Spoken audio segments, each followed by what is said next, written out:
இல்லை பட்ஜெட் ஃப்ரெண்ட்லியாக செம்மையாக ஒரு பிரியாணி செஞ்சுருக்கோம். தரமாக இருக்குது. நீங்களும் செஞ்சு சாப்பிடுங்க. இது எப்படின்னு பார்த்தீங்கன்னா, நம்ம வந்து வீட்டில் அப்படியே சும்மா ஒரு 4 பேர் 5 பேர் அந்த மாதிரி சாப்பிட்றதுக்குலாம் அது மாதிரி செஞ்சிங்கன்னா செம்மையாக இருக்கும். இது ஒரு ஸ்டைல் தான், இது செஞ்சு சாப்பிடுங்க. இது மாதிரி ஃப்ரெண்ட்ஸோட வந்து வெளியில் போய் சாப்பிடும்போது சாப்பிட்லாம். ஃபஸ்ட்டு என்ன பண்ணணும்னா, நம்ம வந்து இஞ்சி பூண்டு பேஸ்ட்டு அதெல்லாம் எடுத்து தனித்தனியாக எடுத்து வச்சுக்கிறோம். எடுத்து வச்சுக்கின்னு ஃபஸ்ட்டு அந்த இலைகள்லாம் போட்டுட்டு, அதுக்கப்புறம் வெங்காயத்தை போட்டுட்டு வெங்காயம் எப்பவுமே சொல்கிற மாதிரி பொன்முருவலாக அப்படியே வதக்கிட்டு, அதுக்கப்புறம் வந்து நம்ம இஞ்சி பூண்டு பேஸ்ட்டு போடுறோம். இந்த இஞ்சி பூண்டு பேஸ்ட்டு போட்டு வதக்கணுன்னா உடனே உங்களுக்கு வந்து பார்த்திங்கன்னா அடி பிடிக்கும். உடனே அப்புறம் வந்து தக்காளியை போட்டுடுங்க. தக்காளி வந்து பெருசாக இருக்கணும். பெருசாக இருந்தால் வதங்க நல்லாயிருக்கும். பிரியாணி உங்களுக்கு சாப்பிட்றதுக்கு நல்லா டேஸ்ட்டாக இருக்கும். இது ஒரு ஸ்டைலு, செஞ்சு பாருங்கள், நல்லாயிருக்கும். அடுத்தது 1 கிலோ கறி அப்படியே ஒரு 50 கிராம் பீஸாக போட்டிருக்கோம்.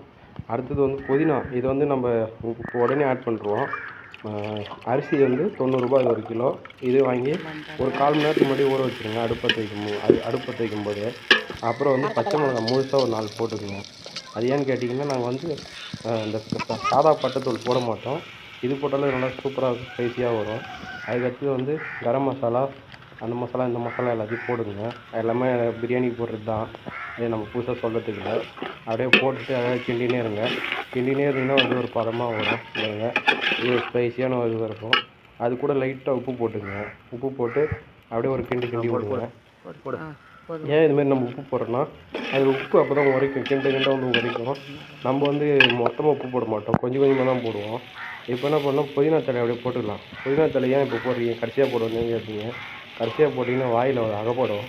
இப்போ போட்டிங்கன்னா அது வந்து நஞ்சு போயிடும். அப்புறம் அப்படியே நம்ம வந்து தண்ணி ஊற்றுறோம். இப்போ வந்து 1 கிலோ அரிசின்னா அந்த டப்பாவில் 2 வந்துச்சு. அப்போ வந்து நம்ம என்ன பண்ணோன்னா, 2 டப்பா 1 கிலோ, அரை கிலோக்கு வந்து 2 டப்பா, அதாவது 4 டப்பா தண்ணி வைக்கிறோம் 1 கிலோவுக்கு. அப்படியே வச்சுட்டு அப்படியே கொஞ்சம் கொதிக்க விட்றோம். எவ்வளோ நேரம் கொதிக்க விட்றோன்னு பார்த்தீங்கன்னா, ஒரு 10 நிமிஷம் நல்லா கொதிக்க விட்றோம். ஏன்னா கொதிச்சா தான் இப்போ வந்து உப்பு ஆட் பண்ணுறோம் பார்த்தீங்களா, அப்போ நடுவில் உப்பு போட்டிங்கன்னா தான் உங்களுக்கு உரைக்கும்.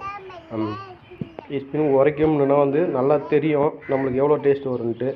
அப்புறமா வந்து கொதிக்க விட்டுட்டு அரிசி அப்படியே போட்டுக்கலாம். அப்புறம் இந்த அளவுக்கு கொதிக்க விடணும். கொதிக்க விட்டு அப்படியே அழகாக அரிசியை அப்படியே கழுவின அரிசியை வந்து வடிகட்டிட்டு கொஞ்சம் கூட தண்ணி இல்லாமல் போட்டிங்கன்னா உங்களுக்கு சூப்பரான பிரியாணி அழகாக வந்துடும். இது போட்டு நம்ம ரொம்பவும் கிண்டிட்டு கிடக்க தேவையில்ல, அருமையாக வரும். ப்ளஸ்ஸு உங்களுக்கு வந்து சாப்பாடு நல்லா செம்ம டேஸ்ட்டாக இருக்கும். இது வந்து உங்களுக்கு வந்து ரொம்பவும் செலவும் கிடையாது. இப்போ பார்த்தீங்கன்னா நம்ம என்னென்ன பொருள் போட்டிருக்கணும். வெங்காயம் தக்காளி பார்த்தீங்கன்னா ஒரு 400 கிராமு, இஞ்சி பூண்டு பேஸ்ட்டு, இந்த 10 ரூபா இது பாக்கெட்டு, இந்த மிளகாய் பொடி அது இதுன்னு போட்டிருக்கோம். மொத்தமாக அது வந்து பார்த்திங்கன்னா 40 ரூபா. அப்புறம் தயிர் கொஞ்சம் ஆட் பண்ணியிருக்கிறோம். 50 ரூபா. ஒரு 200 ரூபாய்க்கு கறி வாங்கியிருக்கிறோம். ஒரு 90 ரூபாய்க்கு அரிசி வாங்கியிருக்கிறோம். ஒரு 50 ரூபா காய்கறி செலவு. மொத்தமே இவ்வளோ தான். பார்த்தீங்கன்னாலே ஒரு 8 9 பேர் சாப்பிட்லாம். செம்மையாக பிரியாணி பாருங்கள், தரமாக ரெடி ஆகிடுச்சு. கடைசியாக நெய் ஏன்டா இப்போயே ஊற்றுன்னு கேட்பீங்க. இப்போ ஊற்றுனீங்கன்னா தான் வந்து உங்களுக்கு வந்து அடி பிடிக்கிற தன்மை இருக்காது. இது யாரும் உங்களுக்கு சொல்லி கொடுத்துன்னு கேட்டோன்னா, எங்கள் மாமா ஒரு மாஸ்டரு. அடிக்கடிக்கு நாங்கள் அது மாதிரி செஞ்சு சாப்பிடுவோம். அதனால் இன்றைக்கி ஒரு வீடியோ எடுத்து போடணும் ரொம்ப ஆசை. பாருங்கள் எவ்வளோ ஸ்பைஸியாக இருக்கும், நீங்கள் டேஸ்டியாகவும் இருக்கும். இது என்னென்னு செஞ்சு சாப்பிட்டுட்டு கமெண்டில் சொல்லுங்கள். முடிஞ்சால் சப்ஸ்கிரைப் பண்ணுங்கள். அப்புறம் வந்து தம்மை வந்து நாங்கள் கட்ட தேவையில்லை. நாங்கள் கட்டணும்னு காரணம் என்னென்னு கேட்டிங்கன்னா, சரி வீடியோக்காக ஒரு தம்மு போட்டு இது பண்ணோம். இதுக்கு தம்மே தேவையில்லை. தம்மு வைக்கிற மாதிரின்னா இன்னும் நம்ம கொஞ்சம் தண்ணியை வந்து அதிகப்படுத்தணும். நாங்கள் அந்த அளவுக்குலாம் இல்லை, கரெக்டாக ட்ரை ஆகிடுச்சு எங்களுக்கு. அப்புறம் மறக்காமல் நம்ம சேனல் சப்ஸ்கிரைப் பண்ணுங்கள். தேங்க்யூ, பாய், வெல்கம்.